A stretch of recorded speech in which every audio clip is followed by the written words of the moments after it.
disebut sebagai ayah sambung idaman, begitu respon Sonny Septian. Aktor Sonny Septian dengan King Fahz terlihat selalu kompak dalam berbagai program acara. Walaupun Sonny berstatus sebagai ayah sambung King Fahz, tetapi keduanya selalu terlihat sangat akrab dan harmonis. Hal ini tentu menjadi sorotan netizen. Bahkan karena begitu akrabnya dengan King Fahz, Sonny Septian dijuluki sebagai ayah sambung idaman oleh beberapa netizen. Menanggapi hal itu, Sonny bersyukur.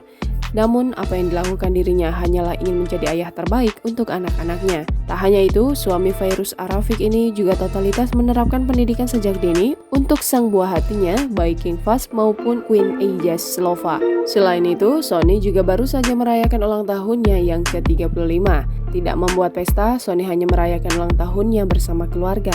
Di hari ulang tahunnya, Sonny mendapatkan kado dari anak-anaknya. Putri Sonny, Queen Eija, memberikan hadiah berupa headband.